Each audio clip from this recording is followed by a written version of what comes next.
c'est assez intéressant ce qui se passe actuellement sur le marché des crypto-monnaies. On a remarqué que depuis, je crois, à peu près 2 semaines, le marché des crypto-monnaies se comporte plutôt bien. Donc, il y a eu 2 mini-hausses assez intéressantes.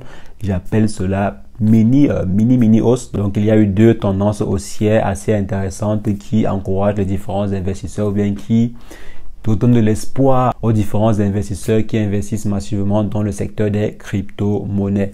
Ce qui est également intéressant, c'est qu'on a remarqué la même hausse sur le marché des actions, surtout aussi les valeurs technologiques et consommant. Le marché des actions de façon générale a aussi subi une hausse assez intéressante. Comme j'ai dit, le marché des crypto-monnaies est généralement un peu lié aussi au marché des valeurs technologiques, donc au marché boursier associé aux valeurs technologiques, donc par exemple le Nasdaq et consorts.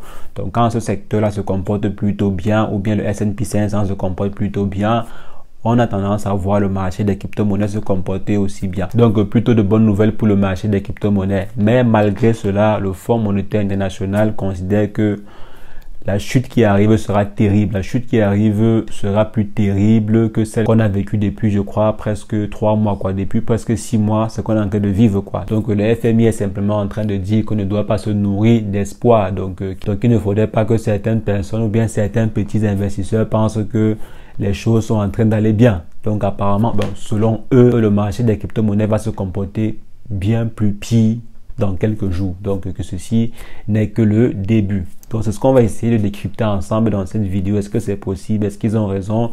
Quels sont les différents arguments qui motivent la hausse actuelle du marché, etc., etc. Donc, on va essayer en fait d'apporter un point de vue à cette situation-ci sur le marché des crypto-monnaies.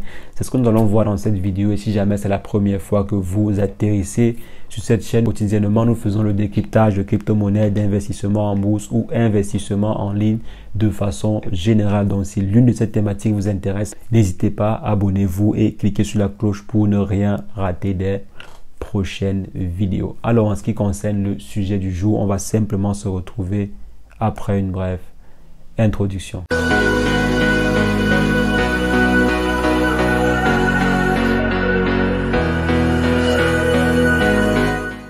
Alors les amis, comme je disais, le marché des crypto-monnaies est en train de se comporter, je dirais, excellemment bien. Excellemment bien. Il y a plusieurs crypto-monnaies, voire plusieurs projets qui ont fait du minimum fois 50%. Donc qui ont eu au moins une croissance de 50%. Il y a par exemple le projet Matic qui a fait minimum du fois 1,5. Le projet qui était de 0,34 à presque $1, donc à 0,95 actuellement aussi, donc presque $1. Donc c'est énorme. Il y a des projets pareils qui ont subi une très bonne croissance. Donc là, on voit en fait des croissances assez intéressantes sur le marché des crypto-monnaies. Il y a également plusieurs autres projets qui ont eu des croissances similaires. Il y a ceux qui ont fait 50%, 40%, 70%. Même le projet Ethereum a fait presque 80 à 90%. Si on prend par exemple la chute la plus pire, je crois c'était 850 voire 800, je crois, ou bien $900. Et le prix le plus élevé qu'on a recensé récemment, si je crois, 1780, à peu près comme ça. Donc, c'est presque le double. Donc, c'est presque le double. Donc, je dirais, le projet Ethereum lui-même a fait presque 80 voire 90%. Ce sont des informations assez intéressantes actuellement sur le marché des crypto-monnaies, d'autant plus qu'il n'y a pas d'informations ou bien d'événements marquants qui peuvent motiver cela. Si ce n'est en fait, comme j'avais dit dans ma précédente vidéo, le fait que le projet Ethereum va migrer, ce qui va par exemple aider au niveau des frais de gaz. Les frais de gaz ne seront plus élevés, ce qui va aussi encourager plusieurs projets à revenir sur la blockchain Ethereum, parce qu'il y a plusieurs projets qui n'ont pas choisi de se lancer sur la blockchain Ethereum à cause de ces frais de gaz là élevés. C'est très élevé. Donc on espère que cette migration-ci va encourager plusieurs projets à se développer sur la blockchain Ethereum, et ceci bien sûr pourrait contribuer fortement à la hausse du prix du projet en question. Donc à part cela, vraiment il n'y a pas d'informations majeures, il n'y a pas d'informations solides qui puissent venir et motiver cette différente aussi. Moi personnellement, je pense que c'est simplement la volonté des investisseurs de changer les choses. C'est simplement la volonté des investisseurs de ne plus avoir peur. Parce que le marché chute.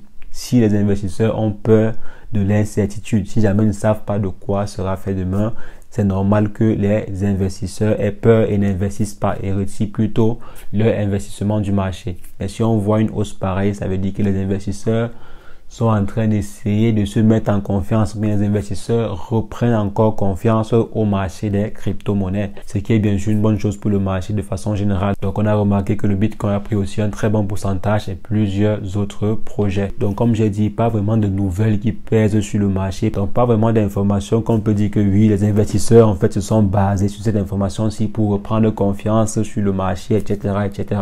Donc il n'y a pas vraiment d'informations qui motivent cette hausse. Et les différents dirigeants du FMI sont en train de prévoir une chute catastrophique. Donc si plusieurs personnes pensaient que le marché des crypto-monnaies avait déjà touché le fond, le FMI est en train de dire que non, la chute qui arrive sera encore plus catastrophique. Que la chute qui arrive là sera dévastatrice. Donc est-ce qu'ils ont raison? Moi personnellement, je ne sais pas. Je ne sais pas personnellement.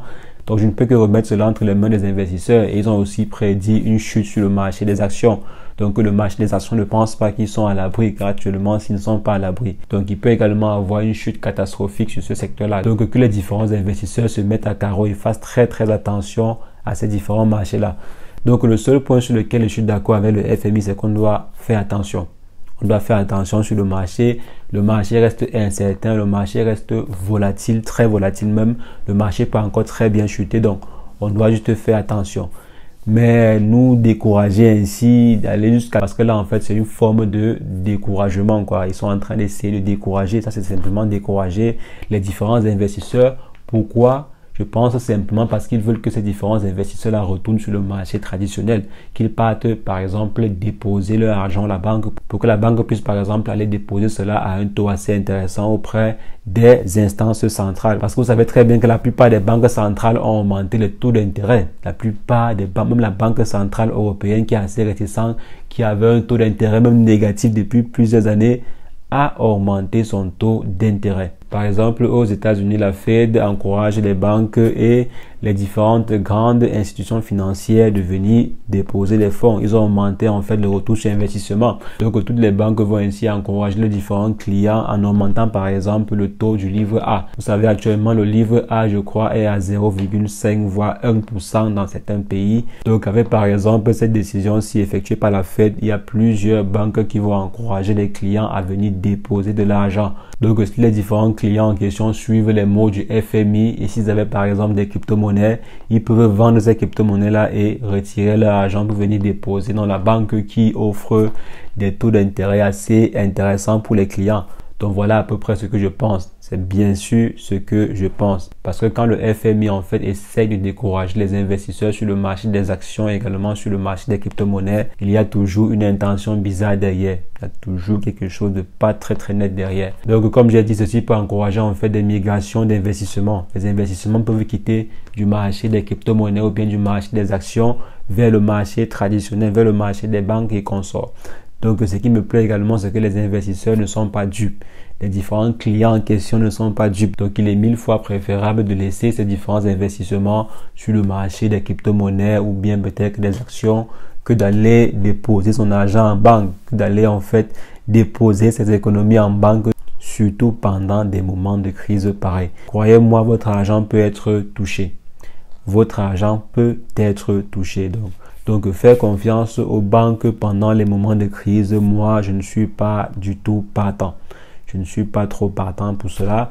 Donc, les amis, voilà à peu près la situation actuelle. Le FMI n'est pas en train d'encourager les investisseurs à investir sur le marché des crypto-monnaies, qu'il y a une chute très grave qui se prépare, que ce soit sur le marché des crypto-monnaies ou bien sur le marché des actions.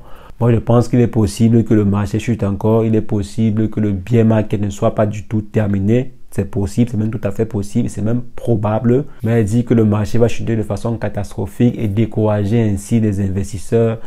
C'est pas du tout intéressant. C'est pas vraiment du tout intéressant. Bon, je ne suis pas trop partisan de cela. Et si les investisseurs continuent à être aussi positifs, si les investisseurs continuent à être aussi motivés, je pense même que le marché peut ne pas chuter. Je pense même que le bear market peut même s'arrêter. Donc si les investisseurs continuent à avoir cet esprit positif-là, je pense que les choses iront même plutôt bien d'ici peu. Donc les différentes prévisions de la BCE, du FMI et consorts seront faussées. Donc si jamais bien sûr les investisseurs sont en confiance, si jamais les investisseurs ont confiance au marché en question, les choses iront bien. Mais la confiance est quelque chose de très difficile. Faire confiance, surtout au niveau de la finance, c'est très difficile. la confiance est difficile. Donc, je pense très bien qu'on doit être vigilant. Comme j'ai dit, le seul point sur lequel je suis d'accord avec eux, c'est qu'il faudrait être très vigilant et surtout faire très attention. Donc les amis, c'est ce que je voulais très rapidement partager avec vous dans cette vidéo. On va se revoir très prochainement pour une nouvelle vidéo sur le décryptage crypto-monnaie.